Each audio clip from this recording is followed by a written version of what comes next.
नंदो महामनस्तेभ्यो वासोऽलङ्कारगोधनम् सुतमागधवन्दिभ्यो येन्ने विद्योपजीवनः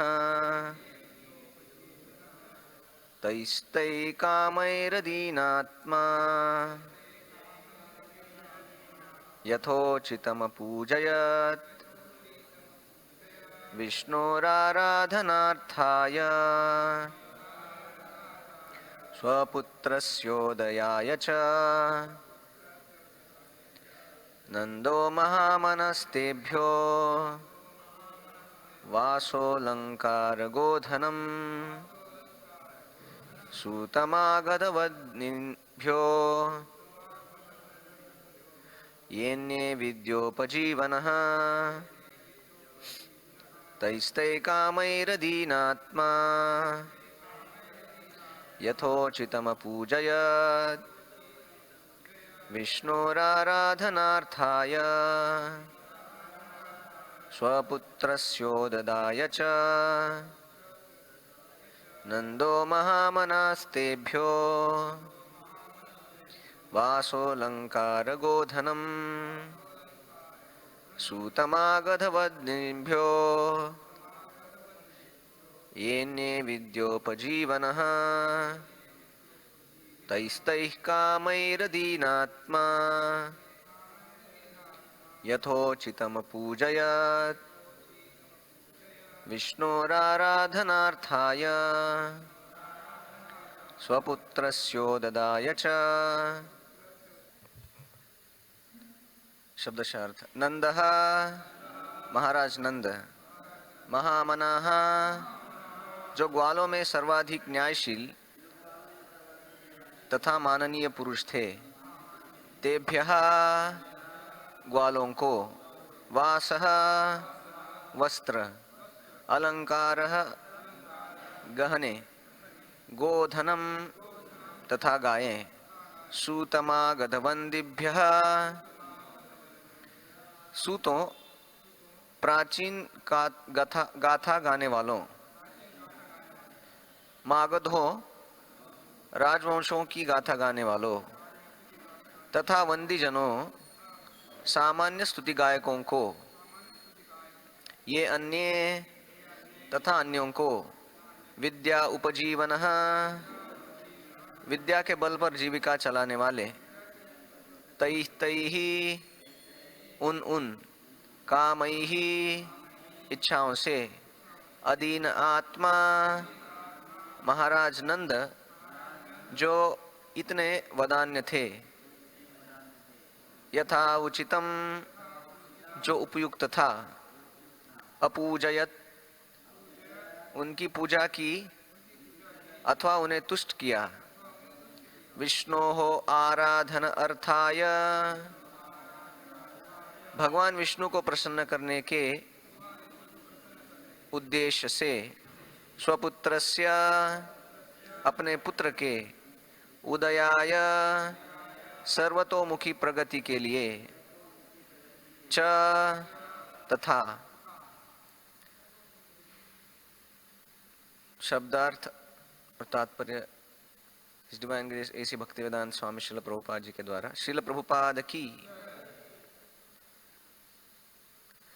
उदार चेता भगवान नंद ने भगवान विष्णु को प्रसन्न करने के लिए ग्वालों को वस्त्र, आभूषण तथा गायें दान में दी। इस तरह उन्होंने अपने पुत्र की दशा को सभी प्रकार से संवारा। उन्होंने सूतों, मागधों, वंदीजनों तथा अन्य वृत्ति वाले लोगों को उनकी शैक्षणिक योग्यता के अनुसार दान दिया और हरेक की इच्छाओं को तुष्ट किया। यद्यपि दरिद्र नारायण की चर्चा चलाना फैशन बन चुका है, किंतु विष्णुराराधनार्थाय शब्द का अर्थ यह नहीं है कि इस महान उत्सव में नंद महाराज ने जितने सारे लोगों को तुष्ट किया वे सब विष्णु थे। वे न तो दरिद्र थे न ही नारायण, प्रत्युत वे नारायण के भक्त थे और वे अपनी शैक्षिक योग्यता द्वारा नारायण को तुष्ट करने वाले थे। अतः उन्हें तुष्ट करना भगवान विष्णु को तुष्ट करने का अप्रत्यक्ष तरीका था। मद्भक्त पूजा व्यधिका, मेरे भक्तों की पूजा करना मेरी प्रत्यक्ष पूजा से बढ़कर है। वर्णाश्रम प्रणाली विष्णु आराधना के ही निमित्त है। वर्णाश्रमचारवता पुरुषेण परः पुमान् विष्णोर आराध्यते। जीवन का चरम लक्ष्य भगवान विष्णु या परमेश्वर को तुष्ट करना है, किंतु असभ्य व्यक्ति या भौतिकवादी व्यक्ति जीवन के इस लक्ष्य को नहीं जानता। न ते विदुः स्वार्थ गतिम ही विष्णुम। मनुष्य का असली स्वार्थ भगवान विष्णु को तुष्ट करने में है। विष्णु को तुष्ट न करके अन्य भौतिक समझौतों द्वारा सुखी बनने का प्रयास बहिरर्थमानिनः सुख का गलत तरीका है। क्योंकि विष्णु हर वस्तु के मूल है, अतः यदि विष्णु प्रसन्न हो जाते हैं तो हर व्यक्ति प्रसन्न होता है। विशेषकर मनुष्य के बाल बच्चे तथा कुटुंबी सभी प्रकार से सुखी रहते हैं। नंद महाराज अपने नवजात शिशु को सुखी देखना चाहते थे, यही उनका उद्देश्य था। इसलिए वे विष्णु को प्रसन्न करना चाहते थे और विष्णु को प्रसन्न करने के लिए उनके भक्तों को यथा विद्वान ब्राह्मणों, मागधों और सूतों को प्रसन्न करना आवश्यक था। इस तरह घुमा फिराकर उनका उद्देश्य अंततः भगवान विष्णु को ही प्रसन्न करना था। ओम ज्ञानतिमिरन्धस्य ज्ञानाञ्जनशलाकया चक्षुरुन्मिलितं येन तस्मै श्रीगुरवे नमः। श्रीचैतन्यमनोभीष्टं स्थापितं येन भूतले स्वयं रूपकदा मह्यं ददाति स्वपदान्तिकं। वन्देऽहं श्रीगुरोः श्रीयुतापदकमलं श्रीगुरुन् वैष्णवांश्च। श्रीरूपं साग्रजातं सहगणरघुनाथान्वितं तं सजीवं साद्वैतं सावधूतं परिजनसहितं कृष्णचैतन्यदेवं श्रीराधा कृष्णपादान् सहगणललिता श्रीविशाखान्वितांश्च। नमः ॐ विष्णुपादाय कृष्णप्रेष्ठाय भूतले श्रीमते भक्तिवेदान्तस्वामिनिति नामिने।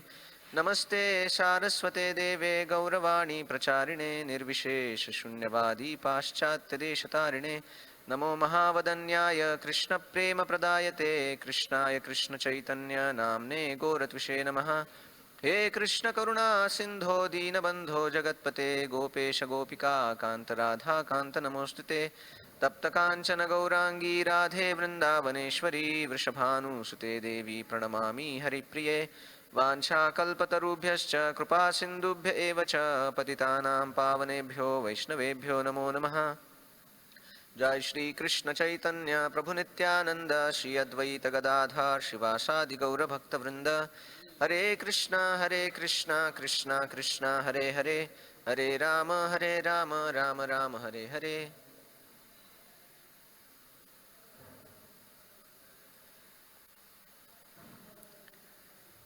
हरे कृष्णा। तो ये भगवान के आविर्भाव का कथा चल रहा है, जहाँ पे आज हम पढ़ रहे हैं, जैसे प्रभुपाद तात्पर्य में लिख रहे हैं कि भगवान के आविर्भाव के आनंद में सहभागी होने के लिए नंद महाराज बहुत सारे लोगों को दान दिया उन्होंने।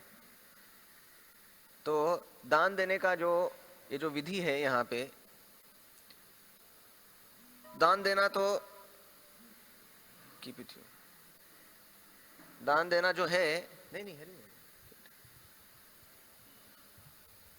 जो दान देना है वो प्रभुपाद बहुत एक महत्वपूर्ण चीज बता रहे हैं कि जो दान दिया जाता है, जनरली हम देखते हैं कि गरीबों को दान देते हैं, जनरली लोग भूखों को दान देते हैं, जनरली जो अपाहिज है उनको दान देते हैं, जो कुछ काम नहीं कर सकते हैं उनको दान देते हैं, जिनके पास कुछ पैसे कमाने का कुछ साधन नहीं है उनको दान देते हैं। कुछ लोग अभी आजकल क्योंकि लॉकडाउन है हम ये भी सुनते हैं कि कुछ लोगों ने कुत्तों को, अलग अलग प्रकार के जो प्राणी है वो भी भूखे हैं, उनको भी जगह जगह जाके वो खिला रहे हैं। तो ये सब अच्छा है, उसमें कुछ दो राय नहीं है कि ये, लेकिन प्रभुपाद यहाँ पे एक बात बोल रहे हैं कि ये जो दान दिया जाता है, दूसरों को मदद किया जाता है, वो दो प्रकार का है। एक शास्त्रोक्त रूप से दूसरों को मदद करना, और दूसरा है शास्त्र के विरुद्ध। तो शास्त्रोक्त क्या है? यहाँ पे शास्त्रोक्त का उदाहरण दिया है कि विष्णुर आराधनार्थाय, कि विष्णु की आराधना करने के लिए वो अलग अलग लोगों को दान दे रहे थे। तो जब दान दे रहे थे तो उनको पता था कि मैं दान क्यों दे रहा हूं। मैं दान इनको इसलिए दे रहा हूं ताकि विष्णु भगवान प्रसन्न हो। दान मैं इसलिए नहीं दे रहा हूं कि उनको जरूरत है और मेरे पास बहुत पैसा है तो ले लो, वो शास्त्रोक्त नहीं है। तो दान देने का जो प्रक्रिया है वो भगवान के प्रसन्नता के लिए है, ये नहीं कि अपने आप को उजागर करना कि मैं देखो कितना महान दाता हूं। तो दाता बनने के लिए दान नहीं दिया जाता है, भगवान के प्रसन्नता के लिए दान दिया जाता है। इसलिए हम देखेंगे कि बहुत बार लोग गुप्त दान देते हैं। गुप्त दान का विधि यही है कि पता ना चले कि ठीक है किसने दिया। कुछ कुछ लोग तो रहते हैं कि जैसे एक मंदिर में आए थे एक दानी, तो ऐसी फरवरी मार्च चल रहा था, तो एक साल बाद आए थे, वो दान दिया था उन्होंने। तो जो मंदिर के अध्यक्ष थे उनसे पूछा कि तो हमने जो दान दिया था वो मिल गया ना आपको? हाँ हाँ मिल गया। तो दान देते वक्त हमने बोला था कि हमारा नाम भी लिखो। उन्होंने दान दिया था, जो पंखे वगैरह है ना, पंखे नहीं थे, तो उन्होंने बोला था कि पंखों के ऊपर नाम लिखो मेरा, कि ये अमुक अमुक आदमी ने दान दिया है करके। तो बोले हाँ हाँ आपका दान भी मिल गया, हर एक पंखे पे लिखा है आपका नाम, कोई चिंता नहीं। तो उसने ऊपर देखा, वो पंखा चल रहा था, लेकिन वो बोला कि ये पंखा चल रहा है तो मेरा नाम दिख नहीं रहा है, तो पंखा बंद करेंगे तो ही दिखेगा ना, नहीं तो फिर लिखने का क्या मतलब रह गया। तो ये जो दान दिया जाता है कभी कभी सेवा के लिए नहीं दिया जाता है ना। तो यहाँ पे जो दान दिया गया है, दोनों को पता है, लेने वाले को और देने वाले को, कि दान का असली उद्देश्य क्या है। सो ये विष्णुर आराधनार्थाय, वो उद्देश्य है दान का।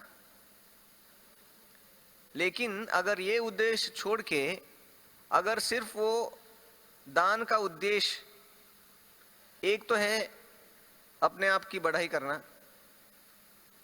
तो वैसा जो दान है वो भगवद गीता के रूप से अलग अलग कैटेगरी के दान हैं। सत्वगुणी दान है, रजोगुणी दान है, तमोगुणी दान है। भगवान बोलते हैं कि सही समय पर सही व्यक्ति को बिना किसी इच्छा के जब दान दिया जाता है तो वो सत्वगुणी दान है। जो दान किसी उद्देश्य दिया जाता है, मैं इनको दान दूंगा लेकिन बाद में उनसे कुछ निकालूंगा, तो वो जो दान है वो रजोगुणी दान है।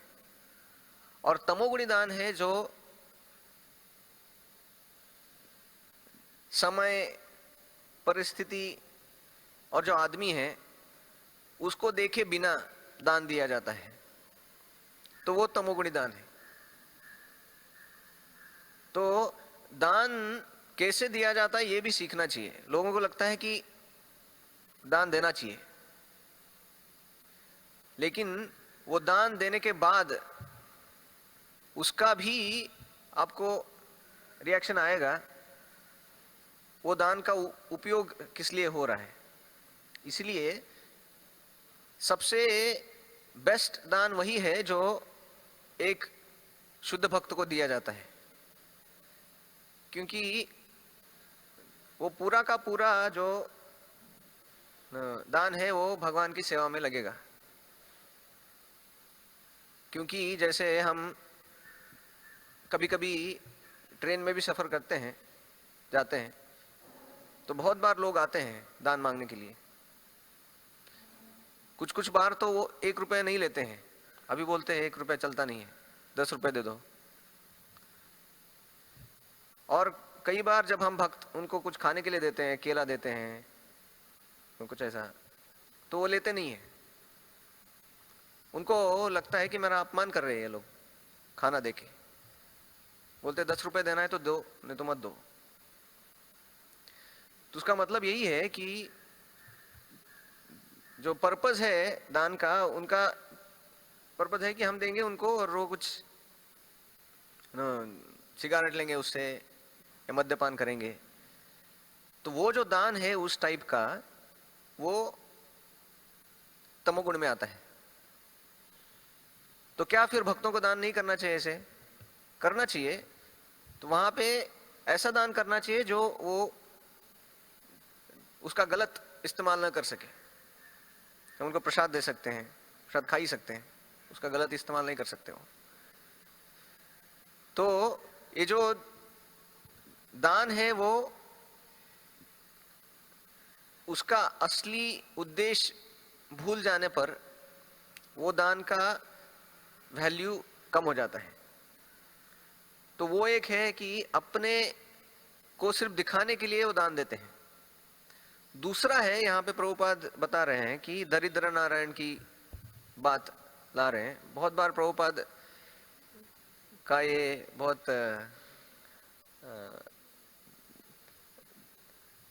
बहुत बार ये जो चीज़ है वो लाएंगे प्रभुपाद, उसको बहुत पिटाई करते हैं अच्छे से, फिर बाजू में रखते हैं। तो क्योंकि ये जो दरिद्र नारायण सेवा, कभी कभी लोग ये भी बात करते हैं कि मानव सेवा ही माधव सेवा है। तो उनको लगता है कि क्योंकि मानव जो है वही माधव है। तो आप देखेंगे कई बार कुछ कुछ जगह पे बहुत सारा दान दिया जाता है, ये सोच के कि मैं जो दरिद्र लोग हैं, जो भी नारायण के ही रूप है, और मैं उनको देने से डायरेक्ट मैं नारायण को ही दे रहा हूं। तो ये सही शास्त्रोक्त नहीं है, ये शास्त्र के विरुद्ध है। क्यों? क्योंकि जो आपका चेतना है देने का और जो लेने वाला है उसका चेतना भी सही नहीं है। उसका मतलब यही है कि सिर्फ दान देना इससे आपको फायदा होगा, ऐसा नहीं है। सही चेतना से सही जगह पर सही व्यक्ति को सही समय पर दान देने से ही फायदा होता है। ऐसे नहीं कि कहीं पे किसी को भी दान दे दो और आप सोचेंगे कि मुझे फायदा होगा, ऐसा नहीं है। और ये जो दान दिया जाता है वो भगवान के प्रसन्नता के लिए दिया जाता है, और भगवान के सब अंश है, कोई उसमें दो राय नहीं है। लेकिन ये अंश को भगवान जैसे मानना, ये बहुत बड़ा समस्या है। क्यों? प्रभुपाद बहुत अलग अलग जगह पे लिखते हैं ये कि लोग तो बोलते हैं कि दरिद्र नारायण सेवा, तो कुछ भारतीयों ने ये इसको बहुत बढ़ावा दिया था और बोलते हैं कि ना तो नारायण दरिद्री है, नारायण हमेशा लक्ष्मी के साथ रहते हैं, तो वो दरिद्र होने का कुछ सवाल नहीं बनता है। तो प्रभुपाद बोलते हैं दरिद्र वो लोग हैं जो ऐसा बोलते हैं, दरिद्र नारायण सेवा, नारायण दरिद्र नहीं हो सकते हैं। तो उनका ये है कि नारायण भगवान है, लेकिन अभी वो वही भगवान नीचे आए हैं, अभी घूम रहे हैं झोपड़पट्टी में, तो वो ऐसे नारायण को भी हमको थोड़ा मदद करना चाहिए। तो ये जो मानसिकता है वो उसको मायावाद बोलते हैं। मायावाद मतलब जो दो चीजें हैं, एक सामान्य मनुष्य को भगवान के जैसे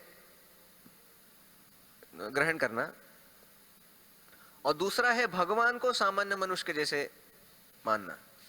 तो दोनों भी मायावाद का ही मायावाद उससे दिखता है। तो ये भी एक मायावाद है कि जो सामान्य व्यक्ति है उसको भगवान के जैसे मानना। ऐसा क्यों होता है? क्योंकि हम जानते हैं हमारा जो सिद्धांत चैतन्य महाप्रभु ने दिया है,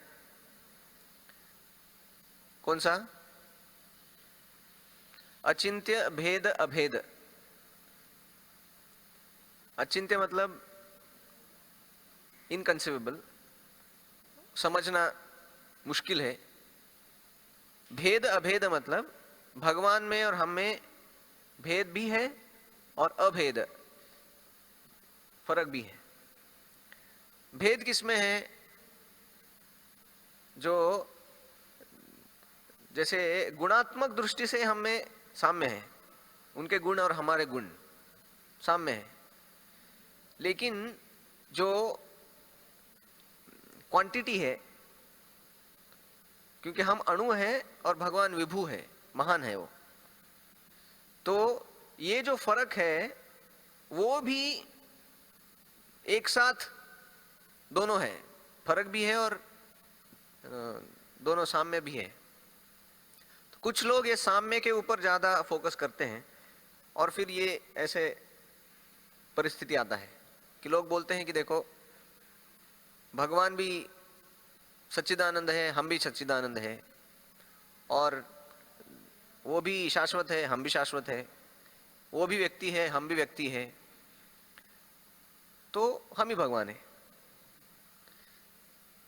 तो ये ऐसे बोलना हुआ कि भारत के पंतप्रधान को दो आंखें हैं, मुझे भी दो आंखें हैं, पंतप्रधान को दो पैर हैं, मुझे भी दो पैर हैं, पंतप्रधान को दो हाथ हैं, मुझे भी दो हाथ हैं, तो इसका मतलब क्या हुआ? मैं ही पंतप्रधान हो गया। तो ऐसे नहीं बनता है। क्यों? क्योंकि पंतप्रधान और हम दिखने में सेम हो, लेकिन उनका जो शक्ति है और मेरा शक्ति, उसका कुछ तुलना नहीं है। हम देखते हैं बाहर लोग जाते हैं, एक दिन का छुट्टी लेने के लिए पीछे पड़ना पड़ता है बॉस के, एक महीने से बोलना पड़ता है उसको कि छुट्टी दे दो, छुट्टी दे दो, फिर भी मिलता नहीं है। लेकिन अगर पंतप्रधान चाहते हैं तो एक महीने का लॉकडाउन कर देते हैं, समझा ना, पूरा भारत बंद। तो ये शक्ति जो है वो बहुत जमीन आसमान का फर्क है। तो इसीलिए भगवान और हम में अलग अलग रूप यहाँ पे है कि उनका स्थिति जो है आध्यात्मिक और हमारा स्थिति आध्यात्मिक वो अलग है। हम अणु है और वो विभु है।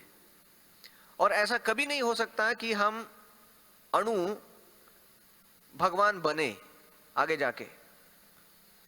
कुछ कुछ लोगों को लगता है कि ध्यान धारणा करके, कुछ योग करके शायद वो जो अणु आत्मा है वो भगवान बनने का ट्राई कर सकता है, कुछ कुछ लोग हो जाते हैं, ऐसा कुछ लोगों को लगता है। तो यहां पे एक बात देखना चाहिए कि भगवान हमेशा भगवान रहते हैं, आत्मा हमेशा आत्मा ही रहता है। आत्मा कभी भगवान नहीं बनता है, और भगवान कभी मनुष्य के जैसे बेबस घूमने वाले यहां वहां दरिद्री नहीं होते हैं। भगवान हमेशा भगवान ही रहते हैं, और जो आत्मा है वो हमेशा आत्मा ही रहता है। इसलिए हम देखते हैं कि जीवेर स्वरूप होय नित्य कृष्णदास।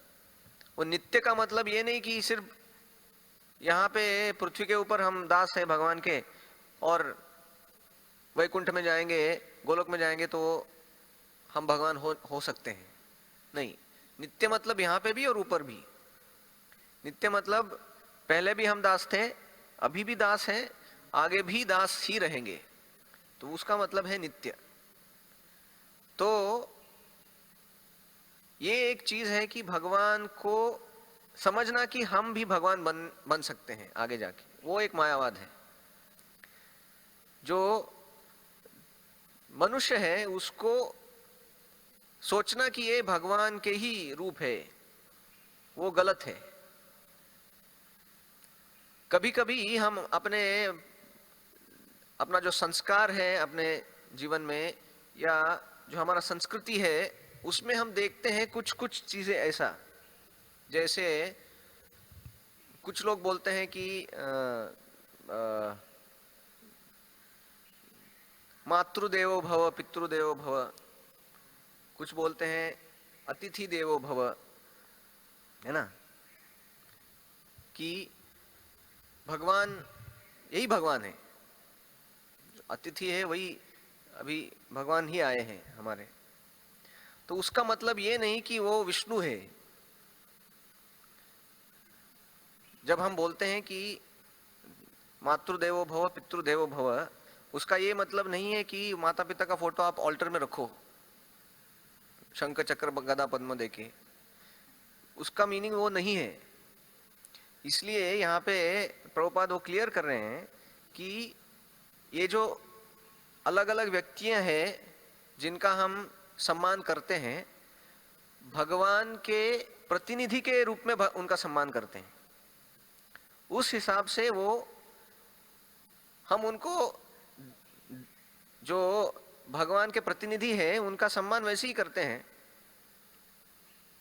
और करना चाहिए। क्योंकि जैसे भगवान सब सृष्टि का चलन वलन करते हैं, सृष्टि का पोषण करते हैं, तो वो भगवान का पोषण हमारे जीवन में किसी रूप में आता है। जैसे राजा होता है, वो सब प्रजा का पोषण करता है भगवान के प्रतिनिधि के रूप में, तो राजा को भी भगवान का प्रतिनिधि मान के उनका सम्मान करते हैं भगवान के जैसे। वो ठीक है, लेकिन वो भगवान नहीं है, प्रतिनिधि है वो। जो माता है, पिता है, या जो भी दूसरे जो अन्य गुरु है, उनका जब हम सम्मान करते हैं तो वो प्रतिनिधि के रूप में सम्मान करते हैं, भगवान के रूप में नहीं। तो सम्मान करना अच्छी बात है, लेकिन ये भी जानना बहुत महत्वपूर्ण है कि वो भगवान से भिन्न है, वो भगवान नहीं है। और दूसरा बात है कि जैसे कोई शूद्र जो आदमी है, जिसका जो ये भौतिक बंधन में फंसा है ये जगत में, उसको भगवान के पोस्ट के ऊपर चढ़ाना, वो भी एक मायावाद है। और जो भगवान है उनको मनुष्य के जैसे मानना, वो भी दूसरा तरह का मायावाद है। आजकल बड़े बड़े व्याख्यान देते हैं लोग, लेकिन ये बात समझते नहीं है, तो बहुत बुरा लगता है। और चाहिए हमको कि बहुत दृढ़ता से हम प्रचार करें। कल ही मैं एक देख रहा था कि एक बड़े व्यक्ति है जो पूरे भारत में फेमस है, वो भगवान कृष्ण और बलराम के ऊपर टिप्पणी दे रहे थे।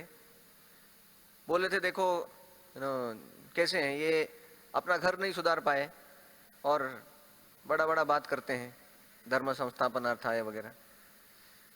घर में दारू पी के सब लोग मर गए। तो ये वो व्यासासन पे बैठ के बोल रहे हैं हजारों लोगों को। तो ये भी उसी कैटेगरी में आता है कि एक भगवान का जो लीला है उसको एक सामान्य व्यक्ति के जैसे मानना। तो जब भगवान यहाँ पे आते हैं तो मनुष्य के जैसे लीला करते हैं। यहाँ पे आते हैं वो, जैसे रामायण में हम देखते हैं जब राम सीता के विरह में, जब सीता का अपहरण हुआ तो घूम रहे थे यहाँ वहाँ, जैसे कोई पत्नी से वियोग होके बहुत रो रहा है वैसे दिख रहे थे। लताओं को, पताओं को, झाड़ों को पूछ रहे थे, प्राणियों को पूछ रहे थे कि मेरा सीता कहाँ है। तो ये जो चीज है वो देख के कोई भी सोच सकता है कि अरे कितना स्त्री लंपट, अभी पूरा वो तो पागल हो गया है। लेकिन ये सब लीला है। तो भगवान भी यहाँ पे आते हैं तो मनुष्य के रूप में आते हैं तो मनुष्य लीला करते हैं। उसका ये मतलब नहीं कि वो भगवान के जो स्थान है उससे नीचे गिर जाते हैं। इसलिए भगवान का एक नाम है अच्युत। अच्युत मतलब वो अपने स्थान से कभी भी नीचे गिरते नहीं हैं। जैसे किसी, समझो कोई बड़ा आदमी है, समझो इंडिया का नंबर 1 रिच, सबसे रईस आदमी है। कभी कभी उनके घर में कुछ फंक्शन होता है, पार्टी होता है, पार्टी में डांस होता है, कुछ नाटक वगैरह करते हैं कभी कभी। तो अगर वो नाटक में भिखारी का रोल करता है, वो फटे कपड़े पहन के आता है, कई बार लोग पहचानते नहीं उसको, लेकिन वो जो कर रहा है वो आधे घंटे का है वो। और जब भी वो भिखारी बन के आ रहा है उसी टाइम, ऐसा नहीं कि वो भिखारी बन गया है, अभी कपड़े उसके फटे हैं लेकिन उसका बैंक बैलेंस बहुत तगड़ा है, समझा? तो उसको भिखारी नहीं मान सकते हैं। वो तो उसके एक लीला के तौर के ऊपर जस्ट खेल कूद में वो कर रहा है। तो ये जो भगवान को देखने का, समझने का जो चीज है वो शास्त्रोक्त रूप से हम नहीं करेंगे तो फंस जाएंगे हम। जैसे हम देखते हैं कई बार जो बड़े बड़े उद्योगपति है, बड़े बड़े लोग हैं, कभी कभी जस्ट थोड़ा मजाक में या थोड़ा एंटरटेनमेंट के लिए या मनोरंजन के लिए वो जाते हैं अपने गार्डन में। वो गार्डन में पाइप लेके सब वृक्षों को पानी देते हैं। वो चड्डी में रहेंगे, हाफ पानी देते हैं। तो अगर कोई ये देखेगा उसको कि पानी दे रहा है, उसका मतलब ये नहीं कि अभी उसके बहुत बुरे दिन चल रहे हैं, अभी उसने माली का काम चालू कर दिया है पैसे कमाने के लिए। ऐसा नहीं है। वो दिख रहा है माली, लेकिन वो माली नहीं है, वो वही रईस आदमी ही है वो। वैसे ही जब भगवान यहाँ पे आते हैं, अलग अलग लीलाएं करते हैं, उसका मतलब ये नहीं है कि वो मनुष्य हो गए। जब वो 4 दिन के हैं तभी भी वो भगवान हैं, पूतना को मार सकते हैं वो। जब वो 16 साल के हैं तभी भी वो भगवान हैं। 110 साल के हैं तभी भी वो भगवान है। ऐसा नहीं कि एक कहीं पे वो थोड़ा जाके ध्यान वगैरह किए और फिर एकदम अचानक एक दिन भगवान हो गए। तो ऐसा नहीं है। आजकल बहुत सारे भगवान एक रात में भगवान हो जाते हैं, उनको सपना आ जाता है और फिर दूसरे दिन से भगवान। तो ऐसे रात वाले भगवान हमको नहीं चाहिए। तो ये दोनों टाइप के मायावादों से हमको बचना चाहिए। एक जो ये भौतिक रूप से बंधा हुआ जो आदमी है, मनुष्य है, आत्मा है, उसको भगवान के जैसे मानना, और दूसरा भगवान को मनुष्य के जैसे मानना। तो दोनों में गड़बड़ है। और ये चीजों से क्या होता है, कोई बोलेगा कि क्या फर्क पड़ता है, भगवान है नहीं है, मनुष्य है, भगवान बन सकता है नहीं बन सकता है, इससे क्या फर्क पड़ता है? उससे बहुत फर्क पड़ता है। क्या फर्क पड़ता है? हमारा जो सेवा भावना है भगवान के प्रति वो खत्म हो जाता है। तो जो हम भगवान के प्रति सेवा करना चाहते हैं, उनसे संबंध प्रस्थापित करना चाहते हैं, उसके लिए तो सब हमारा चल रहा है। उसमें ये मायावाद आके वो जो सेवा करने के भावना को ही उध्वस्त कर देता है, उध्वस्त हो जाता है पूरा। क्योंकि अगर मैं ही भगवान बनने वाला हूं आगे जाके, तो मैं सेवा क्यों करूं अभी? या फिर मैं सेवा करता हूं उनका, बाद में तो बनना ही है, भगवान ही बनना है बाद में।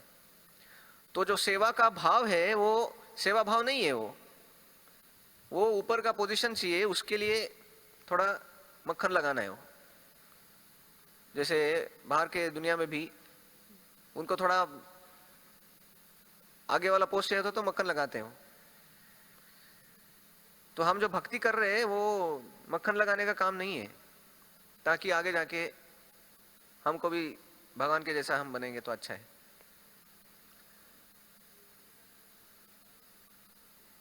हरे कृष्ण। प्रभु जी, एनी कमेंट?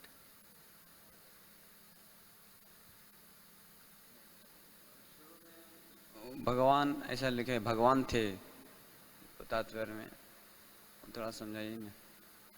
शुरू पढ़ेंगे ना, हाँ। दरिद्र नारायण के बाद उसमें लिखे हैं वो विष्णु थे, ऐसा लिखा। यहाँ पे लिखते हैं, यद्यपि दरिद्र नारायण की चर्चा चलाना फैशन बन चुका है, किंतु विष्णु और आराधनार्थाय शब्द का अर्थ यह नहीं है कि इस उत्सव में नंद महाराज ने जितने सारे लोगों को तुष्ट किया वे सब विष्णु थे। ऐसा नहीं है, ऐसा नहीं है कि वो सब विष्णु है। इसका मतलब विष्णु नहीं है।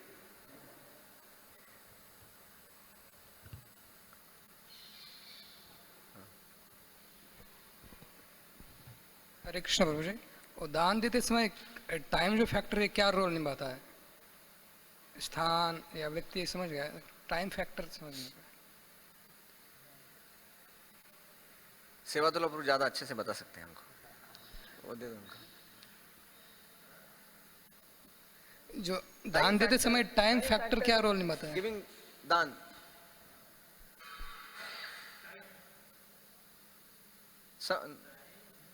लाइक वी से ना, टाइम, प्लेस, पर्सन वगैरह।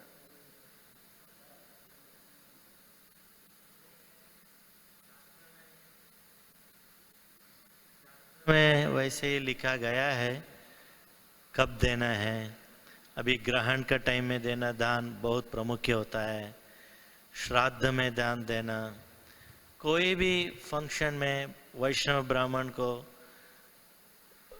रिकग्नाइज करके उसको दान देना, ये विष्णु को संतुष्ट होता है।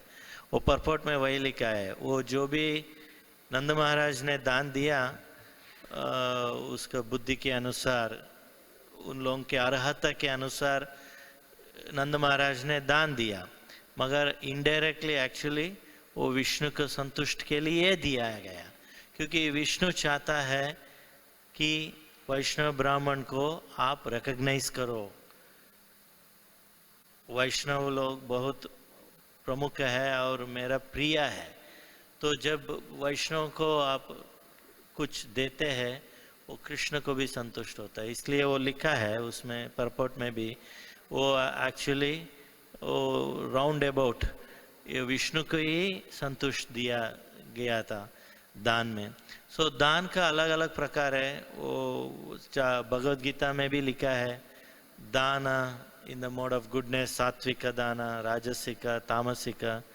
अभी कोई पॉलिटिशियन को, पॉलिटिकल पार्टी को दान देते हैं चैरिटी, क्योंकि उसको लाभ होता है उसके लिए वो देता है, वो दान उतना उत्कृष्ट नहीं है। वैष्णव ब्राह्मण को दिया, गोदान दिया, मंदिर को दिया विष्णु को आराधन के लिए, वो बहुत प्रमुख है, वो कभी भी दे सकते, उसके लिए समय नहीं है। अद्वैताचार्य ने माधवेंद्रपुरी का ये करने के लिए, उसका पिताजी का श्राद्ध करने के लिए, या माधवेंद्रपुरी का तिरोभाव तिथि, आविर्भाव तिथि में वो पहला हरिदास ठाकुर को माना गया, उसको प्रमुख ब्राह्मण करके, प्रधान ब्राह्मण हरिदास ठाकुर को उसको खिलाया। प्रभुपाद जी लिखते हैं ये असली श्राद्ध है। श्राद्ध सेरेमनी में एक क्वालिफाइड ब्राह्मण को खिलाना वही अच्छा श्राद्ध है, वो कभी भी कर सकते हैं आप। तो कभी भी कोई गृहस्थ एक अच्छा ब्राह्मण मिल गया उसको, उस दिन उसको बुला के, उसको आदर करके, सत्कार करके उसको खिलाना, दान देना, वो इसमें से पितृलोक संतुष्ट होता है। सो दान धर्म एक बहुत बड़ा सब्जेक्ट है, मगर विष्णु प्रसाद, विष्णु भक्ति दान देना कभी भी दे सकते हैं, उसमें दोष भी नहीं है। यदि कभी कभी आप पढ़े होंगे कृष्ण बुक में, नृग महाराज वो बाय मिस्टेक वो दिया, दान दिया, मगर वो कैसे भी वापस आ गया, वो इतना लीला हुआ, मगर उसमें से दोष निकल गया। मगर विष्णु प्रसाद में, अभी विष्णु प्रसाद आया, विष्णु प्रसाद में आप वितरण कर रहे, उसमें थोड़ा नमक कम है या स्वीट कम है, फिर भी विष्णु प्रसाद है हो, उसमें कुछ भी दोष नहीं है। हरि भक्ति, हरि प्रसाद वितरण में, दान में कोई भी दोष नहीं है, ये शास्त्र मध्वाचार्य लिखा है। तो वैसे सत्पात्र, कोई सत्पात्र है मतलब योग्य है, उनको दान देना कभी भी दे सकते हैं, नहीं तो अन्यथा रूल्स भी है कब देना है, मगर अलग अलग फंक्शन में देना ही है। मगर जब देना है सत्पात्र को देने से और अच्छा हो जाएगा, आपको भी लाभ मिलेगा, ऐसा संतुष्ट हो जाएगा, भगवान संतुष्ट होगा।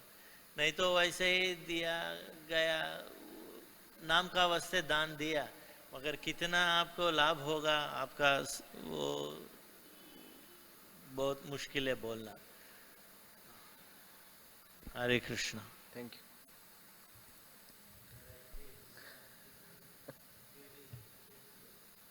Thank you guruji. ओके, तो यहाँ पे हम विराम देंगे। श्रील प्रभुपाद की, श्रीमद् भागवतम की।